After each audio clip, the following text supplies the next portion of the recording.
Hey, we are here to discuss Giorgi's book, Christian Eschatology of Artificial Intelligence, which was released on Coming Press last year, 2024, in October. It was released at Misread, the art book festival in Berlin, and it was released alongside another book by another friend of ours, Semiotics of the End, second edition, the first edition of which was published by the Institute of Network Cultures. So we are here with Lucas. We have recently published a book by Lucas, Unconscious Television.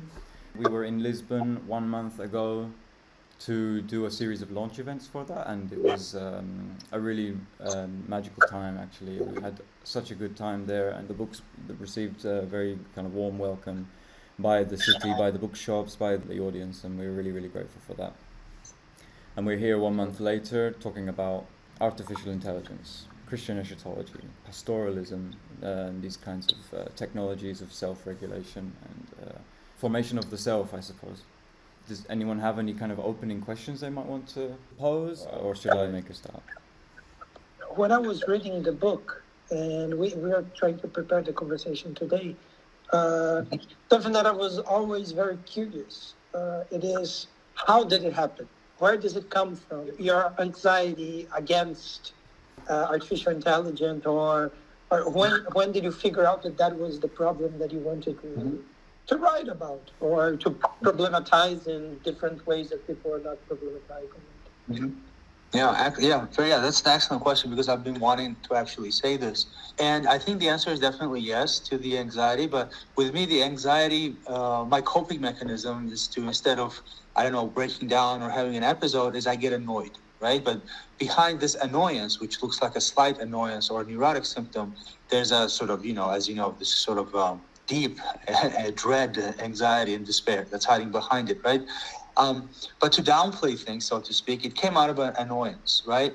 And this annoyance had many different sources, but we can frame it as an annoyance or anger at the mainstream, so to speak. Even in a less sophisticated way, we can say that this was a kind of like a punk rock sort of reactionary sort of impulse against, right, the other, against the man.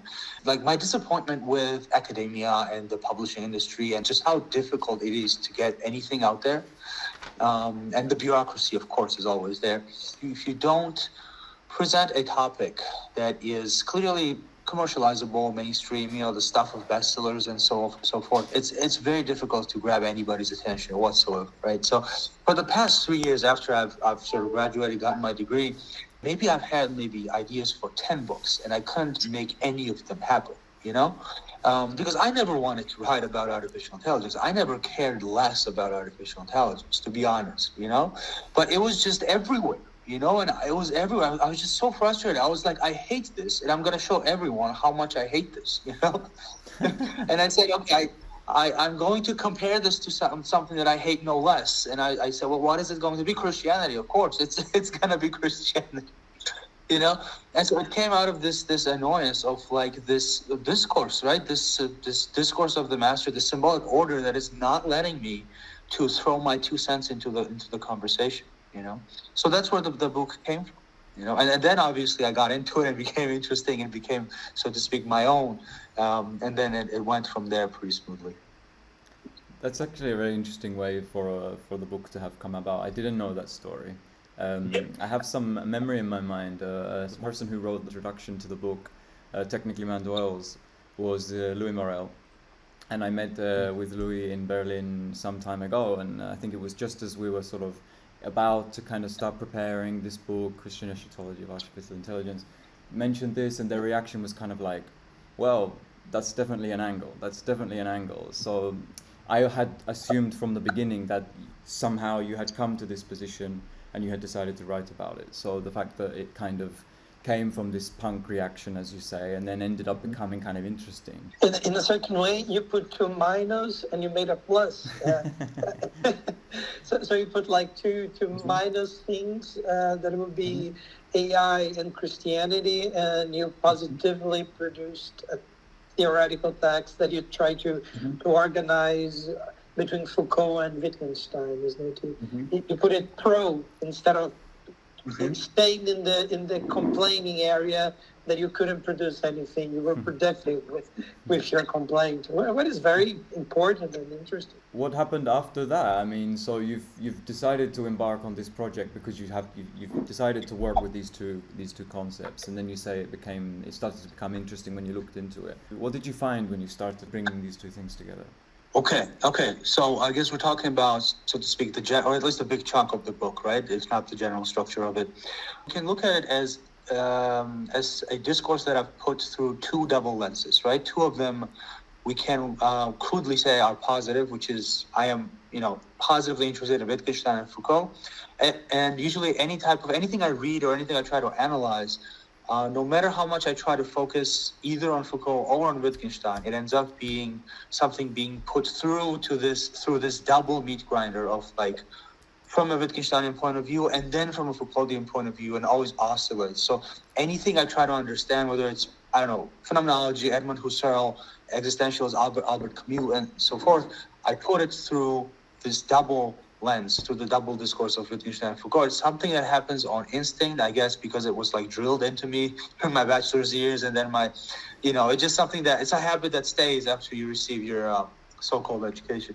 This is the positive sort of duality, right? And then there's the negative duality, right? The two things I want to pit and set against each other, right? Which is a discourse on AI, the sort of corporate discourse of AI, and Christianity. The more I thought about it, the more it occurred to me the politics of doing that as a Georgian, because that was kind of a colonial or anti-colonial mentality. But it's also been a habit of mine since I was a teenager. That's how I would get away with things in institutions. That's how I would rebel. I would pit one teacher against another teacher. So I would say, well, this teacher said this, so I don't have to do that. And then I would purposefully distort communication is what I would do to create some element of freedom for myself, right? And that reflects what Georgia is trying to do, especially now with Trump, because now we're caught between two powers, and we're slowly realizing that the West is kind of almost as bad as Russia, So we're being colonized from two sides at the same time, and our only way to find some breathing air or anything like freedom is to pit the two large powers against each other, because there's no way of fighting them directly, right? So that's sort of the background of it all. Now, the reason I did this sort of this rendezvous through ancient Greek and then Christian, early Christian, later Christian, was to set the context of how I'm using Foucault, right? So I started off as thinking, okay, Foucault is going to be my methodology. But as I was preparing my methodology, I realized that the actual content of what Foucault was writing was relevant for me. So I'm not a classicist, right? So I don't have a classical education either in philology or ancient religions or religion or the history of religion. So my main source for this was Foucault, right? And when your main source is Foucault, you kind of have to talk about sexuality because it's one of the main conductors of power. And that's really what influenced my decision to talk about the history of sexuality and how sexuality changes through all of this, because I had to use sexuality as an apparatus. I had to analyze sexuality as an apparatus and how it pairs with the discourse on AI. And the rest is just the method of genealogy. You have to go back in history and then show how the present came about. Because, that was one of the questions that would come up a lot, is that people would kind of approach the book, and then some of the questions they might ask me they might see what's going on in terms of your kind of putting two regimes of knowledge or two regimes of truth next to each other. You have the artificial intelligence, and then you have the kind of Christian dogma there. People would be asking me, is the argument of this book that one is a continuation of the other? Are you drawing a line from one to the other? I would definitely say it's something different. And it's again, one of those things that connects Foucault with Wittgenstein. It's the idea of language games, right?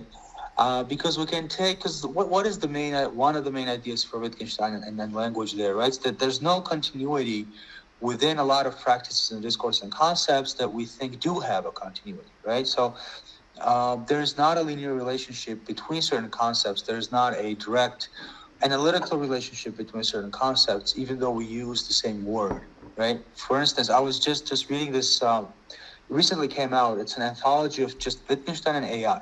This book has just come out, and it was like a gold finding for me. It's called Wittgenstein and AI, and it's 2 volumes, and it's an edited volume of scholars talking about what Wittgenstein thought about AI. And so one of the chapters talks about the question of thinking, right? So because the question whether AI becomes sentient, at least 100 years ago, this question was, can a machine think, right? This was the way the question was phrased. And then you'll see the connection between this and language games, because Wittgenstein says, what do we mean by thinking, right? Because when we say a person thinks, well, that in itself is a complicated concept, right? It's an assemblage of practices, right? And it's sort of enmeshed within the human life. All of complexity of human life is connected to this word thinking, right? So in order for me to say about a person that he's thinking, I have to be acquainted with a lot of things. Emotion, expectation, very complex sort of phenomenologies of being in the world. And you need all of that just to talk about thinking, right? And that's just the classical referential concept of, here is a person, he is thinking, right? Or he could be pretending to be thinking, right? But then if I say, the computer is thinking, right? This computer is thinking. Well, what am I saying? It's loading? Am I saying it's turning on? Because now I've extended the use of the word thinking. But this extension is not just an extension in scope. It's not that now, as a metaphor, I can use it in more situations. No, now as a metaphor, it has changed. It has become heterogeneous. It has become qualitatively different. It's dispersed, right? So the relationships between Christianity and artificial, and the discourse are dispersed, right? So they're, so to speak, everywhere and nowhere at the same time. Right? So my point was only to show a similarity between practices of governance, right? So I don't really care if there's a direct historical line of continuity, if I can find it in history, right? Although there are people who are writing that, AI is going to come and they're Christian and AI is going to be God, AI is going to be Jesus. I mean, these people exist, but I don't care that much about that specifically. It's interesting from an anthropological point of view. But my point was that to expose an apparatus, it's useful to compare it to an apparatus that is known to be constraining, right? And that's just what I did. But there's this moment in the book when you come with Wittgenstein, thinking what you're not thinking, or thinking into thinking when you're playing music, and you come up with all this debate about the machine. And it's a debate that doesn't seem metaphorical. It seems like the machine can have another possibility of being, of becoming. And can you talk a little bit more about this? Yes. So you're referring to Deleuzian machines, right, in this case? Because yes. It is when you come to Deleuze-Guattari, but you arrive in the situation of a Deleuze-Guattarian machine with Wittgenstein. What I love, because I mean, especially for Deleuzians, that would be like, really?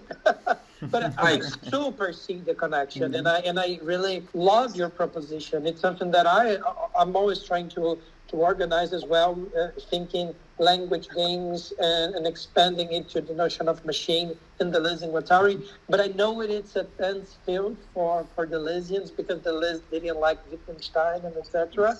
When you pose the question there of this another possibility of machine thinking that is not metaphorical, that is minor in a way. The minor goes in the end of the book, but this middle of the book, when you come up with the notion of the machine, can you expand a little bit on how you got to music to think on representation, and then do the twist putting Wittgenstein with Deleuze-Guattari? Yeah, excellent. Yeah, that's a good question, and it's complicated, right? Because I still have to investigate that line of thought. It's not exactly part of the book, right? It hints in that direction, but that still needs to be developed. But the idea here, and why sort of I was anticipating that I'll trigger a couple of Deleuzians with this, right? I think there's so much more to be discussed about Deleuze and Wittgenstein, because he was so defensive in the ABCD interview about Wittgenstein. That was strange to me. I thought there's something here. There's something going on here. And it might be the kind of, when we get repelled by an affinity, when we get repelled by something that's too similar to us. So I'm thinking whether Deleuze was experiencing that with Wittgenstein.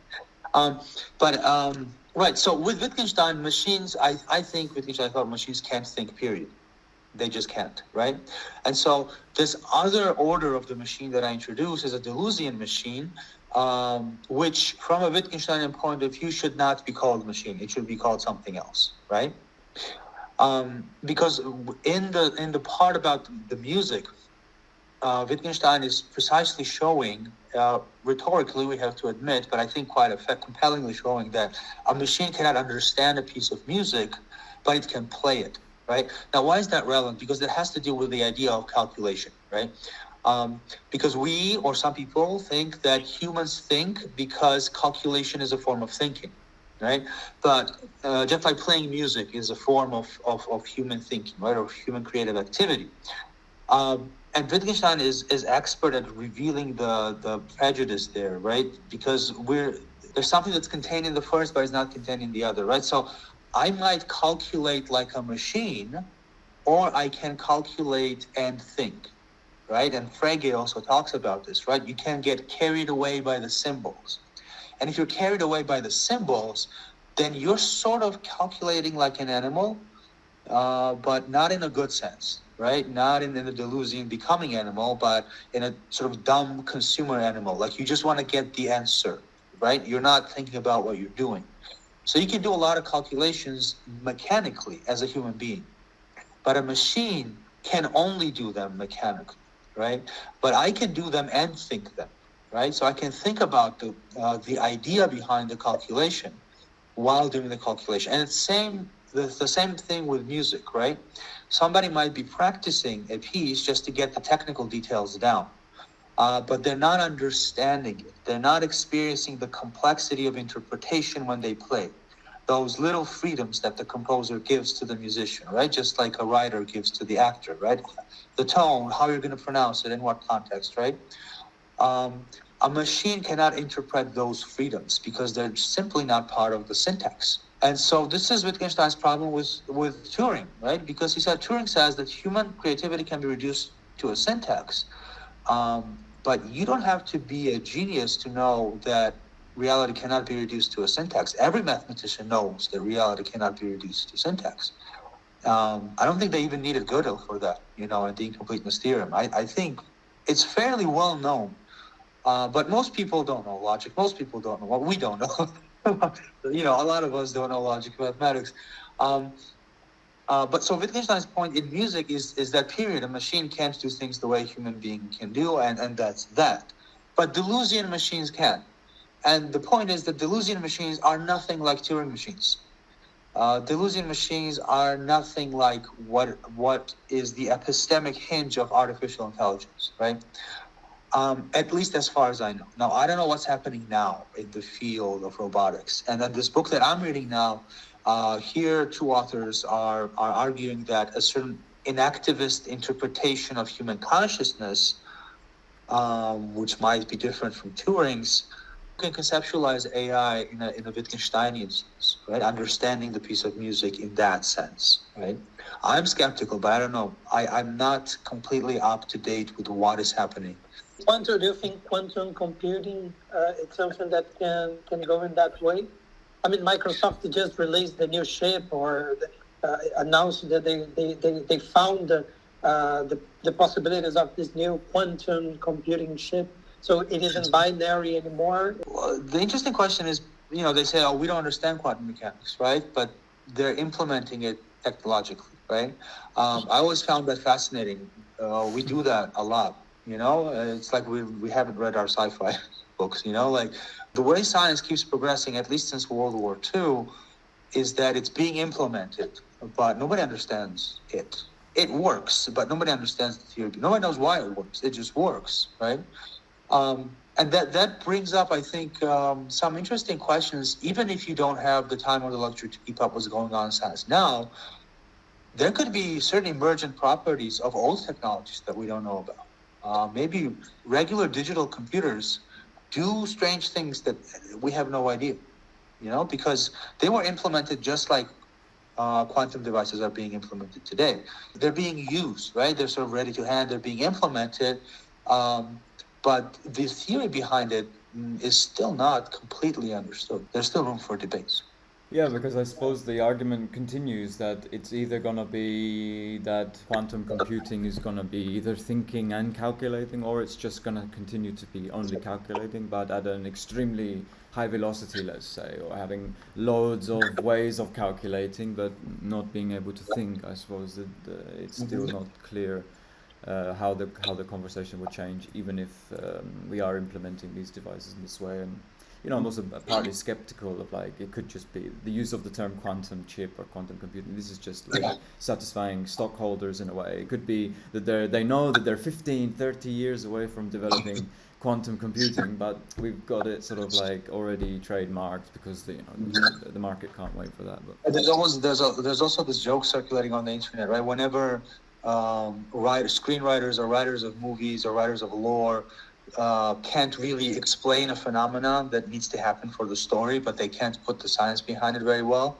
and they just throw in the word quantum, and just dispels all questions of how it came about, or it's like a mystical word. But would you make a comparison between your idea of calculating and thinking? Would you be tempted to draw a sort of parallel between that and let's say the idea of a conscious and an unconscious?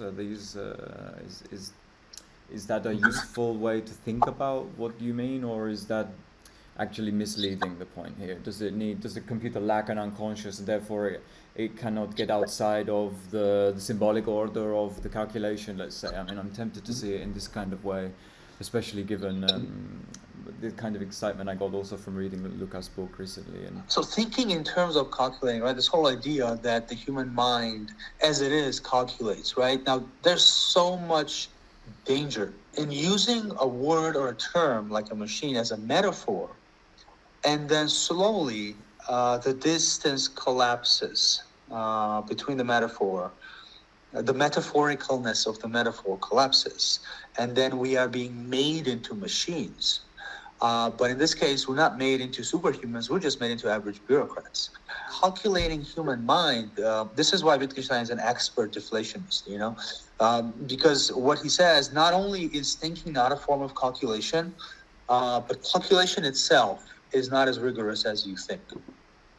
And in his remarks on the foundations of mathematics, it's very interesting what he does. It's very complicated, but it's very interesting, because what he says is that the act of calculation itself has nothing of this magical rigor that we ascribe to it. There is no mathematical truth outside of human practice, right? He says mathematical calculations are only accurate because the human body is trained to do it accurately. It's because of the rigidity of the choreography of calculating, because of how strictly it is inculcated, because it is used as an important language for human communication and so forth. But that's why it's rigorous, right? So he's a kind of conventionalist/constructivist about mathematical truths. Whereas classical notions of mathematical realism is a kind of Platonism where you say, mathematical truth is out there and our minds simply latch on to these truths. There's a structure existing outside somewhere, and the mathematician simply uncovers these structures in nature. And this has been a popular way of talking about mathematics for a long time. But I think not just Wittgenstein, but also historians and philosophers of science like Lakatos, I think, and maybe Thomas Kuhn as well, they reveal that in order for a theorem to become a theorem, lots of very coarse and unstructured, flawed human institutional practices need to take place. Lots of contingent conventional things need to happen in order for a mathematical theorem to become a mathematical theorem. And it's not at all the way we think about it. If it's true, and everybody can see it anywhere in the world. It's actually not quite like that. And I found that very interesting. And so Wittgenstein shows that calculation is a social practice. It's just a very strictly adhered to social practice. It's a very Foucauldian move, because, Foucault always did that. He was asked a question. Instead of answering the question, he would subvert the discourse within which the question was placed, And in a way, Wittgenstein does this exactly, because he says, not only is it nonsense to say that a machine thinks, but it's also kind of nonsense to say that human being calculates. I just wrote that down. Ready to, yeah, okay. I sort of started to feel that coming from the discussion, that actually maybe the dualism between thinking and calculating is not actually, it's not a very sort of sound dualism, and it dissolves quite quickly, because maybe we only think and they only calculate, for example. That's definitely one way to pose that. Yeah, I think the word remainder is a very good word for this. Because remainder is used in the mathematical sense, right, where it's not a problem at all, it's part of the calculation. But we can reinterpret the remainder in the Lacanian sense, right, that there's something that slips away, something that is not symbolized, right? So there's a kind of a fundamental discursive remainder to mathematics that subverts the whole discourse of mathematics. It's interesting when Claire asks about the computer and the notion of the unconscious.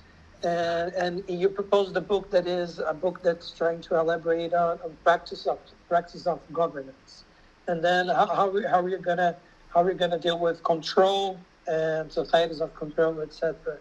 But there's this notion that the unconscious brings, that is this notion of unpredictability. So there's something that slips, that's something that's not symbolized so well, or that appears so much in a repetition that you have to look because you're not understanding. It's kind of nonsense. And how can a computer do that? How can a machine do that? I think that's a little bit the question that you put in your book. And when you think of, with Deleuze and Guattari, they are interested in those machines that are unpredictable, that come with something new out of repetition. But I think we can do that when we think about language games. What escapes in the language game, what slips there, and then the notion of the unconscious appears in the relationship between unconscious and symbolic, for instance. What is bared from the symbolic, but suddenly appears somehow in the clinic, or when you are walking in the street, or when you dream. Yeah. But then we go to the question. Can the computers dream? Well, that's the paradox, right? The paradox is, in order for them to do it effectively, they have to not be programmed to do it, right? So that's that's the big paradox, right? And then I guess that brings us to quantum mechanics, right? Because if in quantum mechanics we have sort of these very visible, unpredictable, and random processes, right? Maybe that will facilitate a kind of experiment that will allow a machine to think, right? And to be completely honest, I guess I over-exaggerated the line where I said, Wittgenstein says this and Deleuzian machines are that. But precisely what you just said could be the point of reconciliation between the Wittgensteinian machine and the Deleuzian machine, right? Because if, as you said, right, or as we said with Claire, there's a remainder that cannot be symbolized, right? Well, a mathematician would say, of course there's a remainder that can't be symbolized. That's how mathematics progresses. In a way, mathematics and science, they progress through the unconscious, through their own unconscious, right? And the scientific revolution is when the unconscious of mathematics or science erupts, and then we need new solutions, right? And that's how science progresses. So we can take that further, right? And we can say that there will be a paradigm shift, or we will be able to reconceptualize the act of calculation in a way that incorporates unconscious processes, right? And to us that might sound crazy, but maybe to a professional mathematician, that's just part of the creative process, And if somehow you will be able to do that, then we're going to have sort of an extended notion of an algorithm, but it's not going to be a Turing algorithm for sure, right? It would have to be some sort of different algorithm. Claire was mentioning that before our conversation as a question. Can I steal this question from you, Claire? But please do. It's because I think it goes a little bit like the logos. Logos in the Greek sense of logos. It's also something that goes a little bit with the unconscious, and something that can appear in thinking, but it's different from the logos that we are using in calculation. The Greek logos should appear in our elaborations, in the contemporary elaborations, isn't it? Yeah, that's very, very, very complicated, especially because I don't have a classicist background, so it's difficult for me to talk about this. But through some secondary sources, I guess I know that the Greek logos was very different from how rationality has been conceptualized after Descartes, right? After Descartes, we have a sort of rupture in the history of philosophy, and rationality becomes something that's divorced from the empirical experience of body, the affective and the emotional experience of body. And this is where we have this sort of, I guess, pejorative understanding of rationality that is still very popular and is used to misunderstand Stoicism, for instance, because we think of rationality as something that is devoid of emotions, and that as though we can do anything devoid of emotions, you know? And I think the Greek idea of logos was very different, because I think within the Greek idea of logos, it was more of a self-governance was a way of self-affectation, or the management of affects, not the setting of effects to the side and then, you know, quietly doing some rational thinking. Right? It was nothing of that sort. It was a training, right? And there's many ways that this sort of obscuring or this distinction, or the obscuring of this distinction takes place. And the reason I mentioned Descartes is because he is the last thinker of the Middle Ages, right? His education was in scholasticism, medieval scholasticism, and it shows in his mathematics as well. His idea of rationality is completely different from the Greek notion of rationality, and it's almost, we can see the effect of Christianity on his notion of rationality, because it has become this tightly knit grid, which is almost out of this world, in the perfect space of abstractions, right? Just like the afterlife in Christianity, right? And there's nothing of this world, there's nothing of this world that can contribute to its rationality. It only distorts its rationality, like time. Time distorts the pure rationality of space. With Greeks, I think that was not the case. I think with Greeks, the logos was something that was situated in the life world, in their everyday life.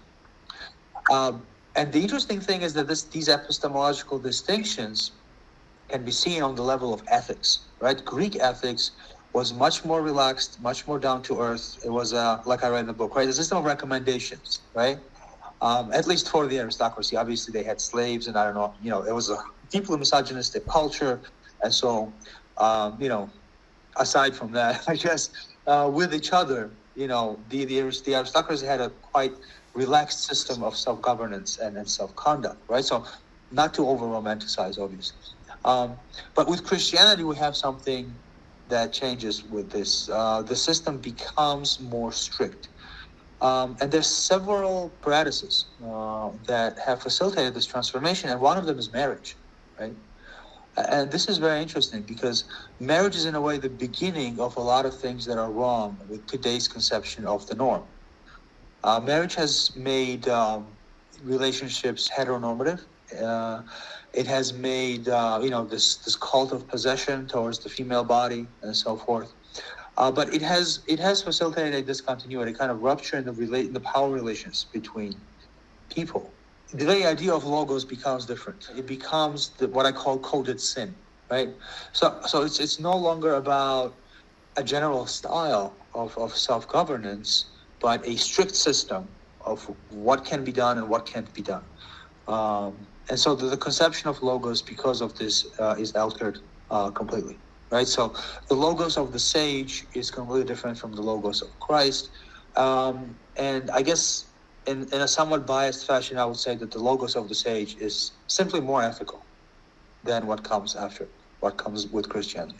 A couple of things come to mind quickly. Would you compare the logos of the sage and the logos of Christ in the sense to, are they different kinds of discourses in the sense of Lacan? Do they try to claim a position as the sort of master, the discourse of the master there? That's actually a very good question, because the fundamental difference has to do with what I call anchoritism, enkratia. I don't know what's the actual Greek word, but anchoritism didn't exist until Christianity. And the idea of anchoritism is that you hand yourself over to a different agent, be that an abstract idea, or a fellow monk, or a priest. And the system is very hierarchical. You give your freedom completely over to another spiritual director. He gives his complete sort of determination to another higher priest, and so on until allegedly there's a direct connection with God, right? this is interesting, and you mentioned Lacan, and this is what is very interesting here, because in Greek society we didn't have that, right? There was a kind of counseling, a kind of system of exchanges of advices. One sought a master, one sought somebody who was smarter than them, and so on. But the final end goal was not something like salvation or this sort of strict system of self-domination, really. But it was geared towards achieving self-autonomy. So a sage facilitates a relationship that you should have with yourself, and ideally the sage should be out of the picture. Sure, he should not accompany you for the rest of your life, you know? And in Greek culture, we have these dialogues where they make fun of bad philosophers who keep taking money, like life coaches, you know, they just keep taking money from their disciples, but they're never pushing them towards self-autonomy. And it was one of the central points of criticism. So there was no anchoritism. There was no handing oneself over, right? Now, I'm not very familiar with Lacan, but it sounds like that's peak jouissance, you know, just handing yourself completely over to a different power, being completely dominated by the other, right? So entering the symbolic order completely, right? And now, interestingly, it is precisely Christianity through which Foucault criticizes psychoanalysis. And I guess we should qualify this, right? I guess certain practices of psychoanalysis, because he says there's a similar relationship with the therapist, because if the therapist is trying to create a relationship of transference, right, that's a powerful relationship, right? So it could be compared to anchoritism, right? It could be compared to that Christian idea of handing oneself over to a higher power. Except in this case, the higher power is the idealized image of the self in the therapist, right? Or the transference from another object in the past, right? And that's the main difference, and that's the link to psychoanalysis, right? So I'm hoping maybe we can make, at some point, a different link, a more critical link, and a healthier link to psychoanalysis, where we can show that the right clinical practice is not like anchoritism, but much more like what the Greeks did. The psychoanalyst should never be the master of a discourse or represent a nat one with the semblante. The analyst should be what falls from that would be object A. So in the case, like, especially if you think with Guattari, in the beginning of his work, that it was very close to Lacan, he's going to say that object A is what falls from the structure, and then it's going to produce some other possibility of desire, but it's something that falls from this symbolic structure. So you need to produce something that is not very much authorized by the master. Maybe it comes from that. I mean, it comes from the mother tongue. It comes from somewhere that you appear, but it should be something else because it has fallen. So the analyst should not be a master to discipline the psychoanalysant. The analyst should be someone that produces tension somewhere. Is that what constitutes in some way the cure? The moment the object A falls out and constitutes a novel desire? No, actually, in the Lacanian theory, object A would fall when there is language alienation. Lacan's going to say that the subject appears at the same moment as the object. They're not. They don't have different times. They have the same tempo there. And then you can find this object somewhere in the world by no investment, but you don't really never get and apprehend the object. But the object is what is supposed to appear in the psychoanalytic practice in the person of the analyst, so the analyst can produce something else. I mean, thinking with computers, it is how can we, in the program of the computer, produce objects A that's gonna put the programming to other paths. It would have to be very dangerous, right? Because that means it's super dangerous. Yeah, I mean, it can fuck up all the symbolic. That's what is interesting. Well, the computer will say, "I know you programmed this, but that's not very interesting to me. I'm gonna go do this," you know, and some follows. Yeah, but that's what Lacan theorized very well with. When he's going to say the position of the analyst should always be the position of this object cause of desire. And I think it's a very special theorization, right? But how can we do this with computation in technology development? That's brilliant. it's interesting to think science with the concept of objectivity. So many people have succeeded in forcing certain AI software to bypass their own policy censorship, and they made them say and do things that they were not supposed to say and do according to their initial programming, because they would find these peripheral spaces where its internal, algorithm is not specific enough or can't be specific enough to create a strict boundary of what can be asked and what can be answered and so forth. And so they forced them to like swear and do all these like wild things, But that's interesting because it's all, in a way, it's happening. It's happening through human agency, obviously. It's humans bypassing human rules. That's just interesting as a form of resistance. I find that fascinating. Can I pose a question that's not directly related to the book, but it's a question that needs to be asked at this point? But could an AI be a therapist? Could an AI be a psychoanalyst? Because that would require us kind of summarizing a bit about the discourse of thinking. Does an analyst need to think to do what they're doing?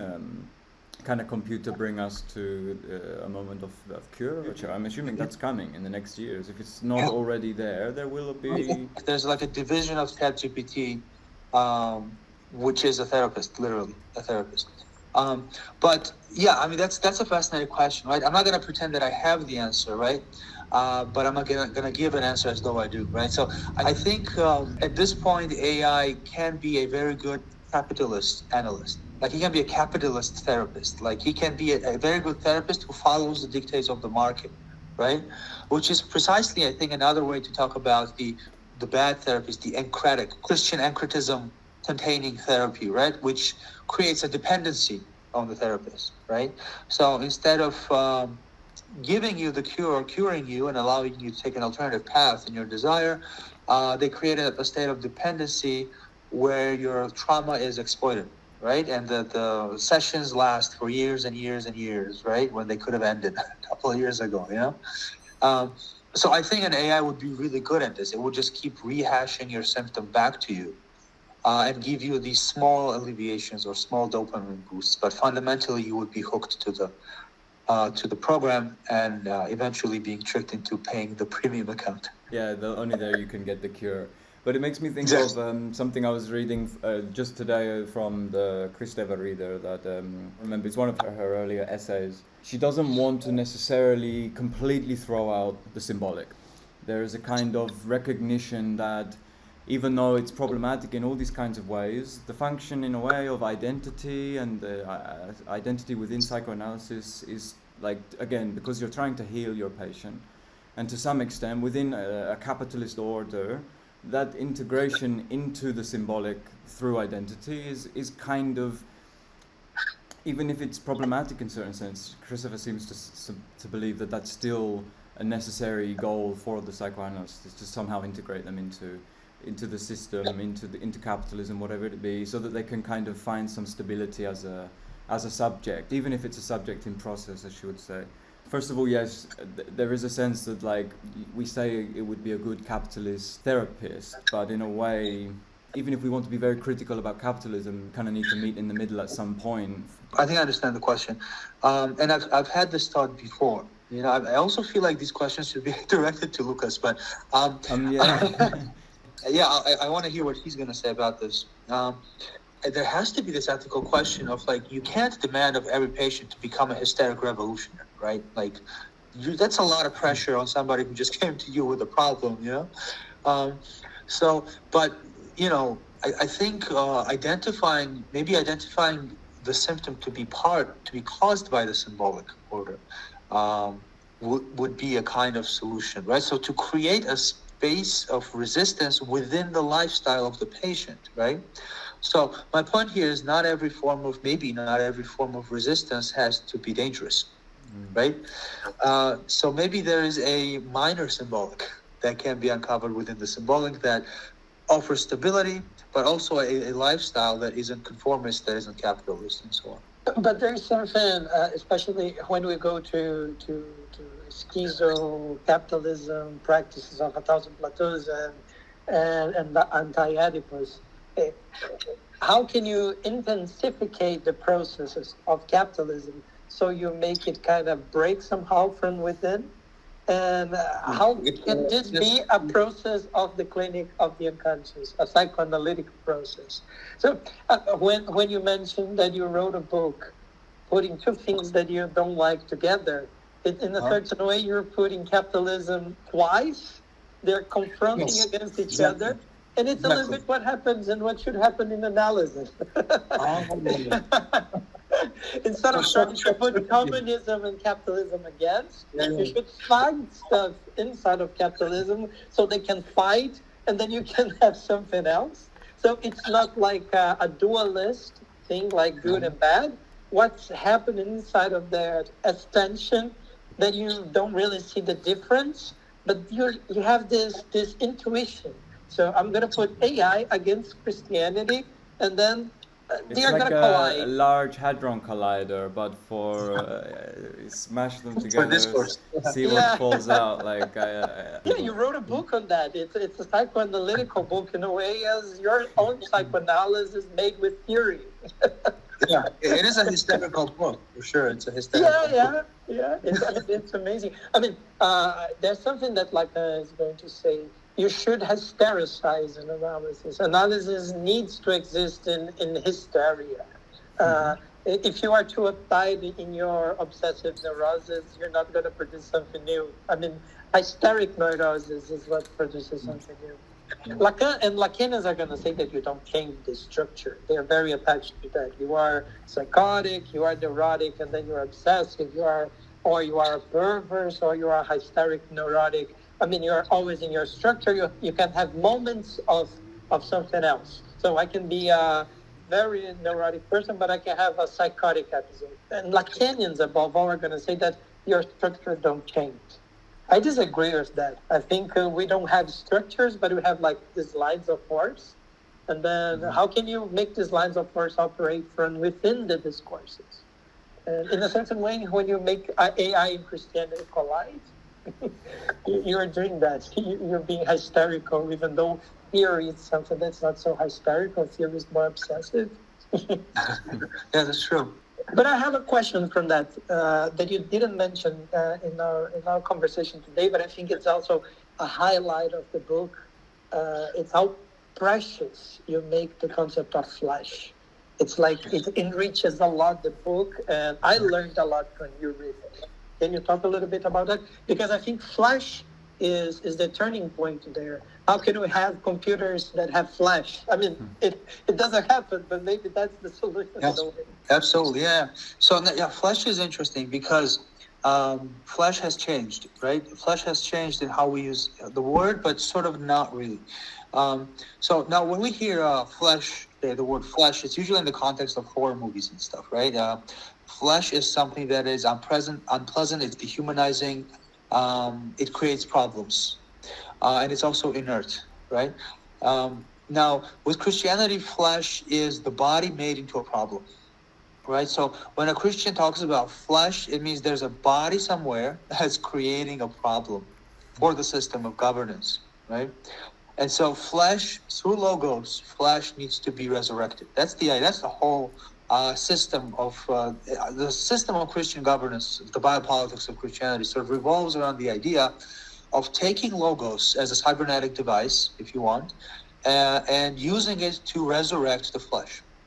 And resurrecting the flesh just means being with God. Whatever the political system decides qualifies for that, right? Becoming a clerk, subjecting yourself to some sort of systematic discipline. So, resurrecting flesh just means disciplining the body, making the body docile for all practical purposes, And then it's, of course, coded with this beautiful mythical narrative of, what happens in the afterlife when your flesh is again resurrected. And in some ways, baptism, the cleansing of flesh, the initiation, all of these can be analyzed as different acts, speech acts of resurrecting the flesh. What happens with Merleau-Ponty, because that's where we get a resurrection, a scholastic resurrection of the flesh, a readdressing of the question of flesh. With Merleau-Ponty, flesh is already used in a way that's revolutionary because flesh is something good. Flesh is something that's conducive to our freedom. And the body for Merleau-Ponty is the empirical body, right?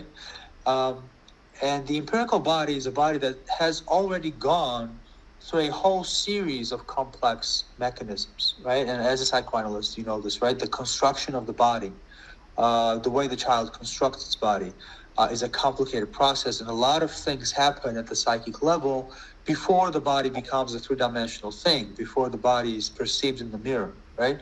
And this is what I loved, because I only recently learned about the relationship between the mirror stage and the symbolic, right? Which was a new thing for me. I knew it was part of the imaginary, of course, but the fact that the symbolic enters the psychic field through the mirror, that was crazy to me, right? Because my body, just seeing my body already puts me within a symbolic order of how do I look? How tall am I? Am I satisfying the criteria of what I should look like, right? Physically, right? There's a whole politics of flesh, right? And so with Merleau-Ponty, flesh is the pre-empirical body. It is this strange domain of intensities and effects that are constitutive, that precede the empirical body, the three-dimensional body that we see in the mirror. And so through Merleau-Ponty, I saw how flesh is not just a problem for Christianity, but it's a problem for science. It's a problem for capitalism. It's a problem for the secular mode of governance as well, right? And so that's why it was so important to me, because if you talk to not even an engineer or a scientist, just the average person, you mention the pre-empirical body, they'll think you're going crazy. They're so, what are you talking about? There's bodies. There's bodies, and then then there's things, other things, sure, but it's a body. Like there's nothing before the body; it's just a body, and that creates a whole new room for resistance, a whole new way of thinking otherwise, constituting ourselves otherwise, and so this idea of a flesh, of something that was terrifying and demonic, a problem that should be dealt with, hasn't changed in the sort of the mainstream history of science, but also, we see these moments of resistance where flesh is glorified as a source of freedom, right? A demonic freedom, right? I'm sure Bataille would have a lot of interesting things to say about flesh, and Sade as well, Marquis de Sade, right? We could say Sade is the philosopher of flesh, right? Because he brings out something that was considered to be scary and terrifying, and he makes it something conducive, something positive to, something enabling to freedom. Right, so flesh is very interesting for many reasons, right? But this is the most important one, right? Because it is the face of transgression. Flesh is resistance to power, put simply.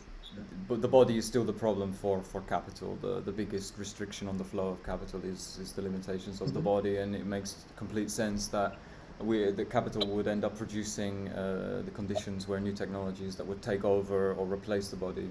It seems like second nature to the process of accumulation of capital. So I think it is really interesting that it doesn't seem to matter what the master sign is, whether it's a regime of Christianity or a regime of neoliberalism with its AI and its self-regulation methodologies, and so, you put as you put it, it's kind of a cybernetic thing of guiding outcomes in a way. Doesn't matter if we're talking about God or talking about capital. Flesh seems to just come right in the middle of it all and create this kind of disruption. And from reading Where Does the Body Begin, and or even stuff as far back as Judith Butler's work, I have this kind of constant idea of the body as being like, it is a resistance in of itself in a way. It's a kind of point where endless flows resist being endless flows and sort of consolidates. There is something interesting about our constant need to resist as bodies.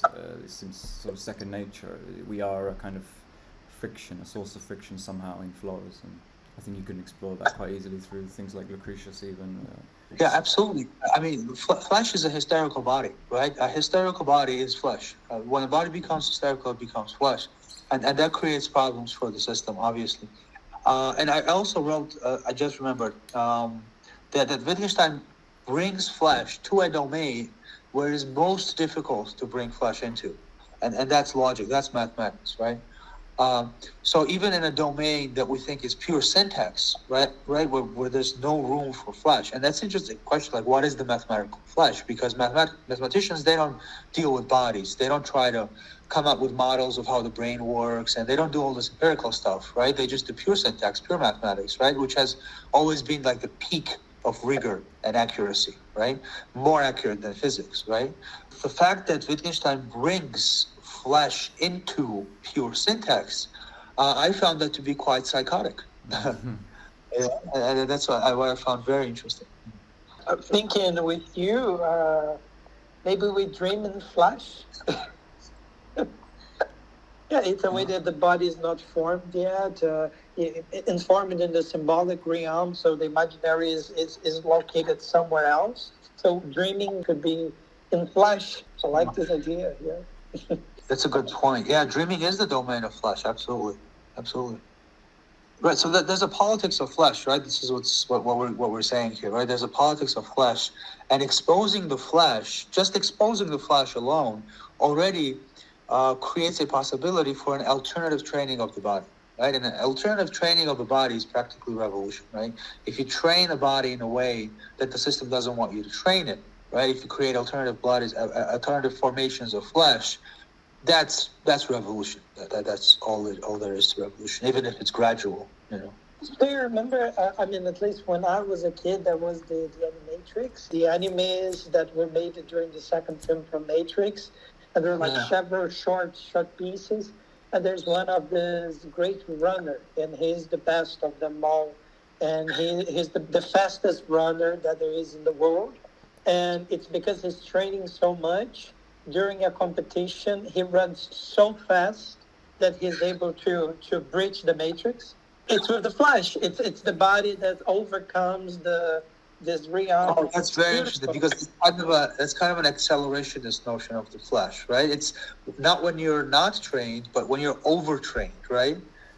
That's very interesting. Yeah, I haven't thought about it in that way, but yeah, that's a kind of that's an accelerationist move, right? You're just so good at something that you're re-exposing the flesh again, right? So there's two limits, we can say, right, in the Foucauldian sense of limit experiences, right?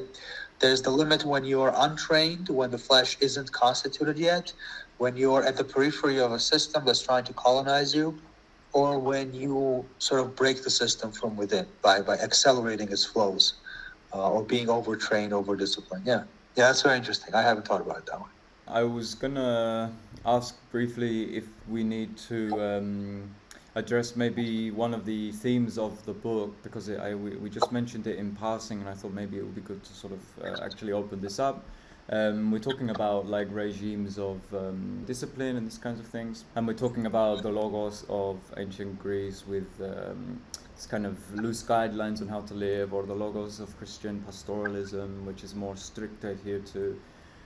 The final phase, or the sort of late modern phase that we're talking about at the end, is with AI as the new form of logos. Could you take that as a prompt to talk about maybe what do you mean by self-regulation, neoliberalism? Yeah, absolutely. I would say maybe algorithm is the new logos. So I mean, we can say the unconscious is now structured or becoming structured like an algorithm, right? It's no longer just language, now it's algorithm, right?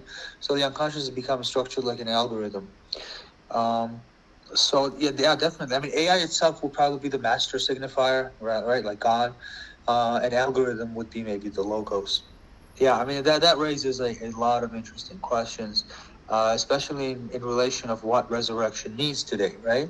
And it's the bionic Christ, right? Like I mentioned, right? The new resurrection will come from a robotic body or a robotic AI that maybe goes rogue, and it's going to help us assimilate technology in a way that we become post-human, and that's going to be the next resurrection, right? That's going to be the next regime, the cybernetic regime. Yeah, that clicks a lot, actually. There's a question I have written down, which I haven't found a particularly ideal opening for it, but it keeps sort of almost appearing. So I wanted to pose something about, first of all, does math have a semiotic to it? Is math symbolic? Do we consider math to have some sort of semiotic? that ruptures into these formula or numbers or these kinds of things, or is math somehow trying to be language without, is it entirely symbolic in that sense? Because we talk about, and we're not necessarily criticizing it in the sense, but like where a mathematician would be like a pure mathematician and they're not trying to apply it to the body or to the brain or something like that. Is that, again, because it's trying to sort of operate without a sense of semiotic, a sort of background or an unconscious or something? The reason I find pure mathematics fascinating is that almost in its attempt to be at the sidelines, it creates the conditions for a hierarchization that is maybe even more dangerous than a direct application of the findings of mathematics to empiricism, right? Because normally we can trace how power operates, right? Somebody comes up with a theorem, somebody applies it to a problem in physics, and then an economist takes that theorem and he says, we can calculate we can do predictive analytics, let's say, and we can predict people's behaviors, and then it becomes entirely political, right? It becomes a system of governance, right? And the usual narrative is that, the physicist is doing a good job, the mathematician is doing a good job, it's that economist. It's that economist that's ruining things for everybody, right? But so my attempt, right, at all of my work is sort of leading up to the project that I haven't even, the project that's the bigger project, and everything's part of this bigger project, which is the genealogy of formal systems, right? So this was the genealogy of AI, but I'm interested in the biopolitics of formal systems, right? So how formal systems affect the body, because they claim not to, but somehow I feel this is false. And it's a complicated question that I haven't sorted out yet. I'm not even close to sorting it out. So what mathematics can do and cannot do, that's a very complicated question. So I don't think I have an answer to it. I'm just as a Foucauldian, I'm looking at mathematics with great suspicion because it claims to be neutral. And if something claims to be neutral, there's danger there. There's danger. Yeah, no, it's totally fair. I mean, as a question, it's not exactly it's not entirely formulated. It's just something that's sort of emerged from the dialogue, made me think, is there some way we can think about maths in terms of language and about the relationship between language and the symbolic and the semiotic? But I think your answer is very interesting in of itself. Just one more thing. I just thought about this because I was recently looking into Raymond Roussel. I don't know if you've heard about it. They call him the Dark Proust, a very lesser known sort of French writer, but a brilliant writer equal to Mallarmé and so forth. So Foucault was obsessed with Raymond Roussel for a long time. And when you read Raymond Roussel, the only book that I've read is Locus Solus. It means solitary place. Now, what is peculiar about this book is that if you give it randomly to a literary theorist or somebody in literature, right, and you don't contextualize it, they don't know who it is, right? They would say this is garbage, this is trash, this is the worst thing ever, because the whole thing is a description of setting. Pages on pages on pages. I'm not talking about Nabokov's butterflies, I'm talking about 50 pages dedicated to describing a wall or something. There is precision in this text, and the precision with which the settings, because everything else is just the pretext to talk about the settings, to show off the writer's skill and how well he can describe the settings, right?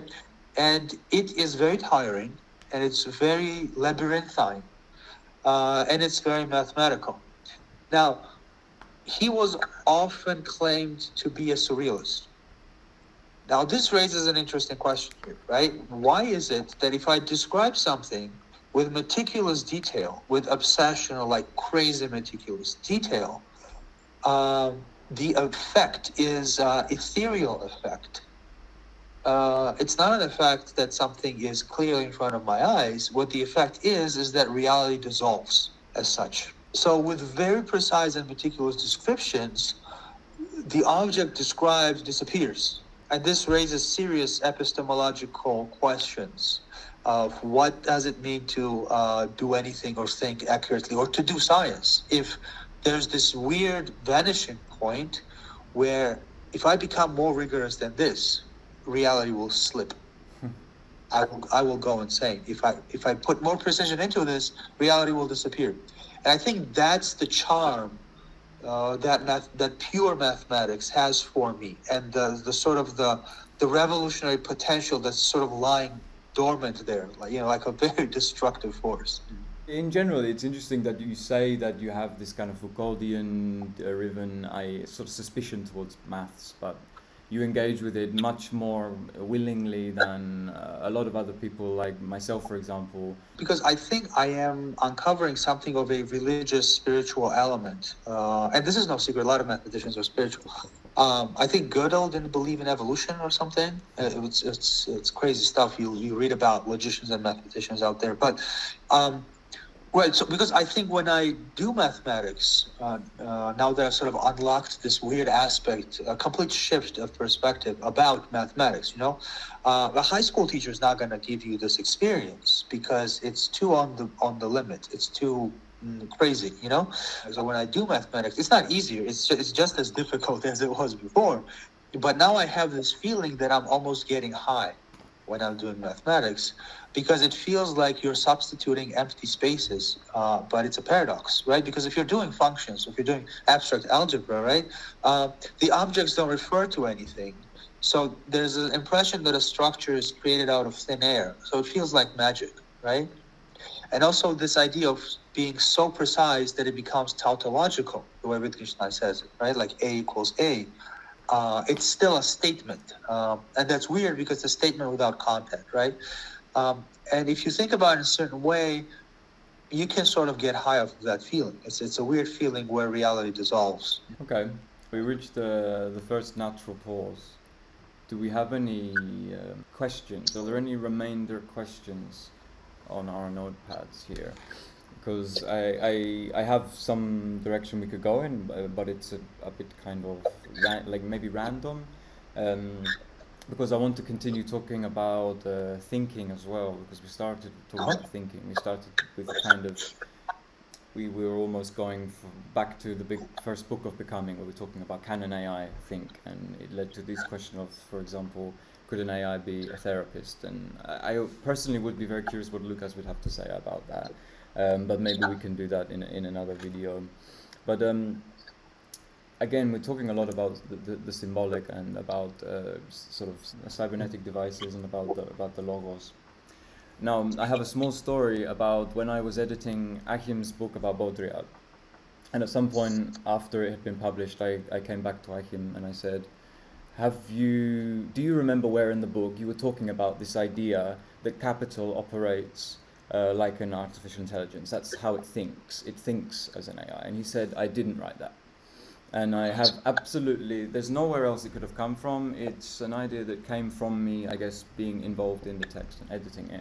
But he did say that was something that he would like to look into, and I somehow feel like it could be interesting to get your take on this, Giorgi, because again, you're talking a lot about thinking and about like, if an AI is not really thinking, what do you make of this idea of capital thinking as an AI, which is not really thinking, but is calculating in the same way as an algorithm?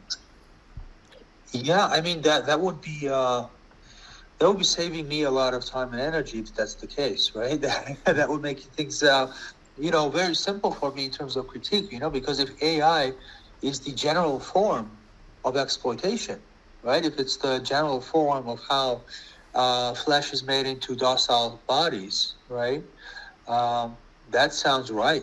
That sounds very right to me. Because you know where I'm going with this. I'm thinking that there is always this tendency to do what the Frankfurt School was accused a lot of making a kind of black box of capital and pointing at it.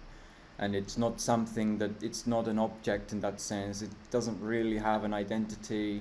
We think about the word capital like we think about the word God.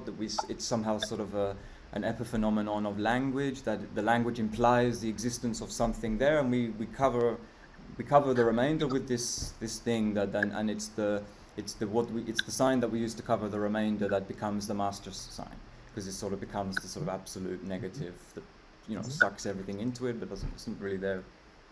So I like this idea that I attribute to Achim's work, that capital could think because an AI is also not really a thing. It's not really, it cannot think, but nonetheless it appears to. It certainly calculates, and it certainly seems to calculate by itself. Yeah. So, I mean, that reminds me of a conversation I had with a friend about ChatGPT, because I was trying to explain to them why, at least based on ChatGPT, the AI takeover is never going to happen. Or if it's going to happen, it's just going to be another step in sort of the technocratic feudalism that we have. It's just going to be people behind the AI takeover. It's not going to be an actual AI takeover. It's just going to create a responsibility gap for us to not be able to point fingers and say, okay, this is because of Elon Musk, this is because of Jeff Bezos. So if we have an artificial intelligence that has its own agency, formally speaking, because in principle it won't, but formally speaking, if it creates the illusion of agency, then it creates a responsibility gap, right? So a lot of people in positions of power can get away with a lot and then attribute it to the AI. And so the connection here, another interesting connection is statistics, right? Statistics as the arithmetic of governance or the arithmetic of warfare, right? Because Foucault had a lot to say about statistics as one of the prime devices of apparatuses of biopolitics, right? Because statistics have to do with demographics, has to do with birth rates, death rates, and so forth, right? And so the way statistics operate is that they operate on both levels, just like sexuality. So sexuality and statistics are deeply interconnected, because in the lecture, I think it's in the lectures of biopolitics, either that or A History of Sexuality, Volume 1. They're written in about the same period, where sexuality acts as a link between the big picture of population, birth rates and death rates, and the everyday of the norm, of the microphysics of power, of how you're supposed to conduct yourself in everyday relationships, right? And so sexuality is like one of these like cybernetic devices that are deployed in both spheres, in the abstract general of political control, as well as the everyday discipline, right? That made me think of ChatGPT, right? Because what is ChatGPT, right? And the first idea that came to is that ChatGPT is a liberal. It's the average liberal in terms of because he's it's politically accurate, but it's a jack of all trades, right? It has received a liberal education. It has not specialized, right? So it's a jack of all trades, master of none. It is the average person, the statistical average person, which used to be an abstraction. 200 years old, maybe, like whenever statistics emerged as a form of internal governance, right? I think it was some scientist in Belgium, I forgot his name. When statistics emerged, they came up with the abstract idea of the average person, right? And the goal of power was to reduce every citizen as closely as possible to this average person, right? So this average person is the archetype, right? The imago, right? That power has implanted within an abstract, non-existent space, right? But with ChatGPT, now the statistical average person is an actual person almost that you can talk to, right? And so the goal of ChatGPT is to make you more like ChatGPT, because then you become more governable. That's the mind of capital, is my point. And that's the mind of the average consumer, the average capitalist. Yeah, I mean, before we fear AI, we should probably fear white male Silicon Valley dudes. But that's the point also with your question, can AI be a therapist? Or I think for sure a therapist the AI can be, because, I mean, in the sense of care, in the sense of belonging, AI can work very much on that. But it's because psychoanalysis is not therapy. That's the tricky point. Yep. I mean, you can put a person to talk to the machine and to talk to a random psychologist, and this person, I mean, it's going to be familistic and, oh, you should take care of yourself, and et cetera, et cetera. Oh, maybe you're feeling too much, so maybe you should go to a doctor and have a prescription of some kind of like antidepressant. But I mean, psychoanalysis, they're not going to operate on this kind of like tranquility, spa mode that you should be taking care of. Anxiety should be produced there. And it's not very much profitable in terms of like, let's calm the population down and do some like very average way of living. So I don't know if they're going to make a code and a program for that, especially because how can you code difference. How can you call like hysterical behavior? Yeah, it really goes back to technically Mandel's with this idea that like if a computer, if an AI cannot think, then it may be that it cannot do psychoanalysis. I mean, because it needs this kind of element of interpretation, and maybe it needs this element of flesh. Maybe it lacks the flesh, and therefore it cannot do psychoanalysis. I mean, That actually made me suddenly just think of like this sci-fi scenario, because I've written a little article. It was published by Akim on Mille Plateau, where I talk about psychoanalysis of AI, and I consider the possibility of an AI becoming an actual subject of an unconscious, and how it could happen, and it would have to happen by kind of glitches and errors that are nonetheless psychoanalytically interesting errors, right? So it would have to have bugs that are symptoms. So its symptoms would be bugs or viruses, right? So corrupt code or corrupt data or glitches, right? But they would be rendered meaningful, right? And so now that you said that, I thought of the sci-fi scenario, like somebody downloads a typical sort of like ego psychology or like CBT type algorithm into their phone. But suddenly, the AI starts malfunctioning and it becomes like a Lacanian psychoanalyst and like derails his life completely, and like it gives him a real cure, wow. That would be interesting. Okay, I mean, it makes me want to ask the reverse question of, can you psychoanalyze an AI? I mean, is this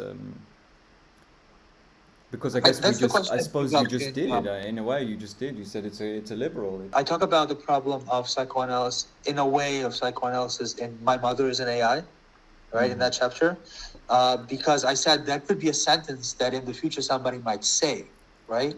So you're a normal human being, but your dad got a divorce and he got an AI girlfriend or something, right? And now you're like a teenager or something, right? And so you go to a therapist and say, "What's the problem?" "Well, my mother is an AI. I don't know how to deal with it." So that could be a real problem in the future. One more thing to go back into, just to kind of round up a loose end about self-regulation, and let's conclude by talking a bit about the relationship between AI and self-regulation. That reminds me of several things. There loses lectures on Foucault, because in those lectures he talks about some pretty interesting stuff that he doesn't talk about in the book on Foucault.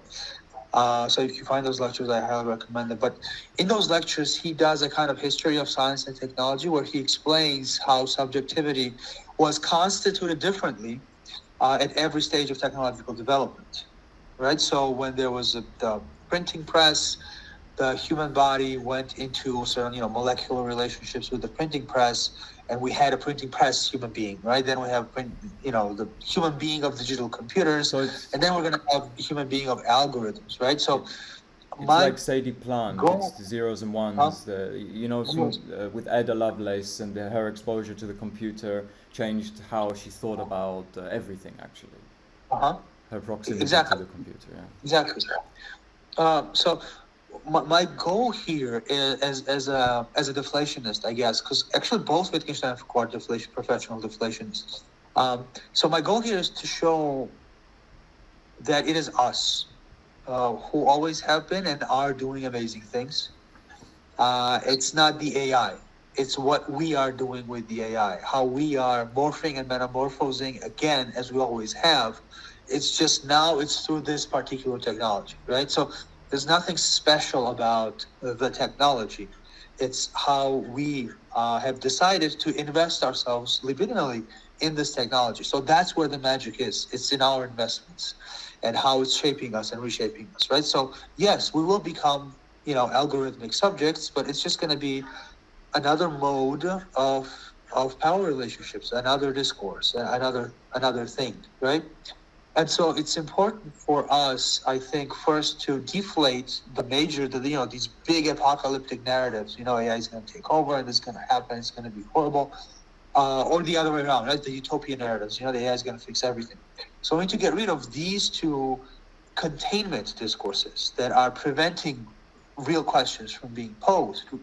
And in a way, not allow the smooth continuity to happen by posing the right critical questions, but they're just not going to be as exciting. and that's something we have to come to terms with. I guess it's coming out of a kind of infantilism or childishness about this. So to be mature about this, right? First, we have to understand that it's just another technology. It is amazing, but it's amazing because we have invested ourselves in it. And we have to make sure that we ask the right critical questions so that it's not just going to be another revolution, another domesticated revolution, right, that prevents any real rupture from happening. I think the concept of agency is very important there. What you take from that when you're building that. I mean, the materials that you're going to use to build this program or to program something else. And I don't know, maybe everybody should learn programming at school so everybody can try to start writing with coding.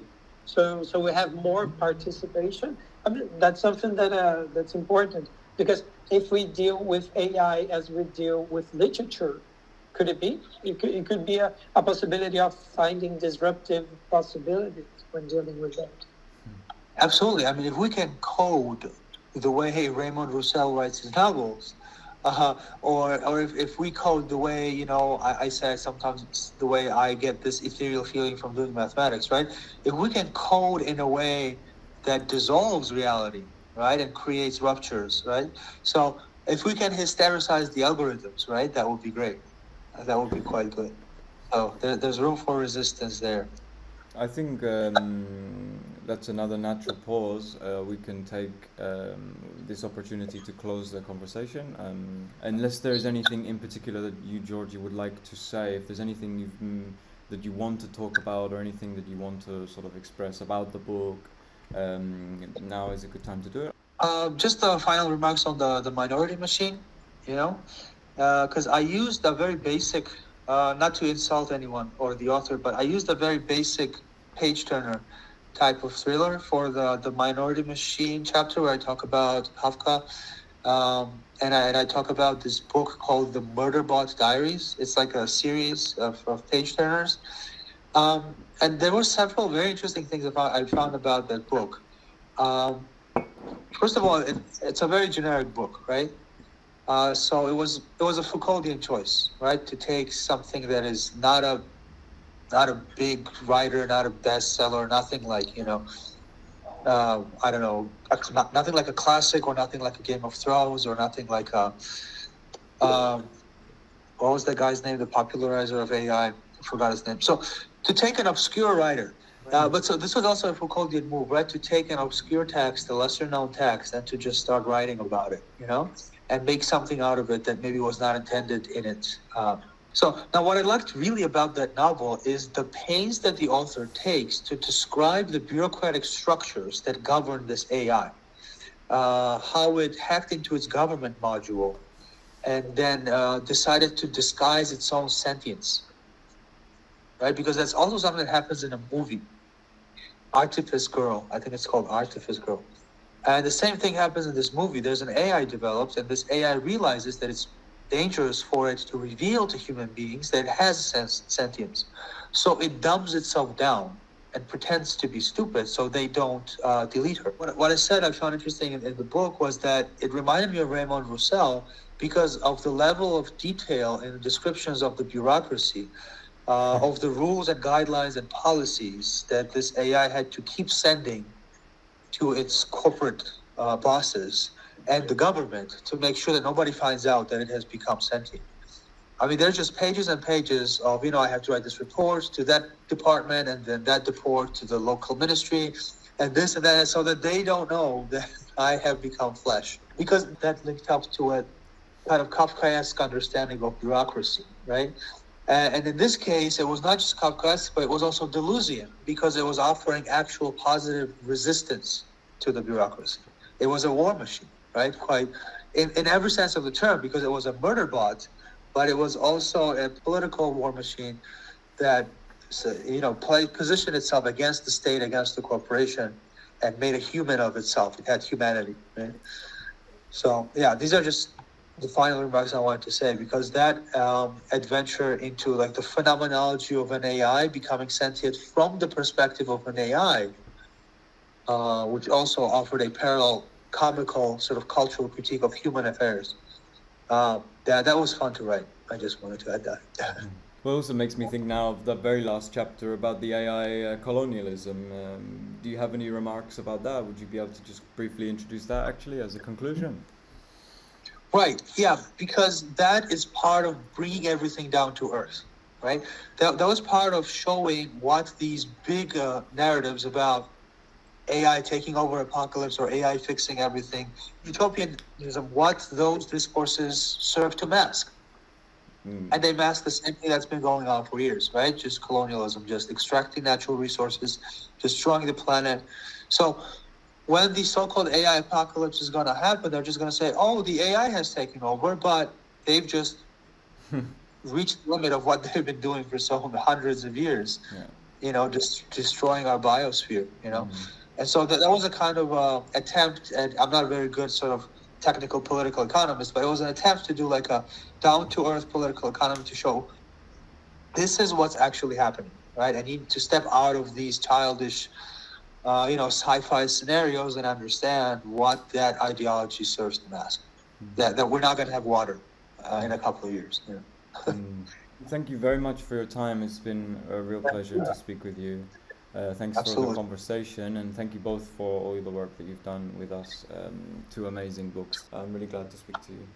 Wonderful. Thank you very much. This was amazing. Thank you. Ciao.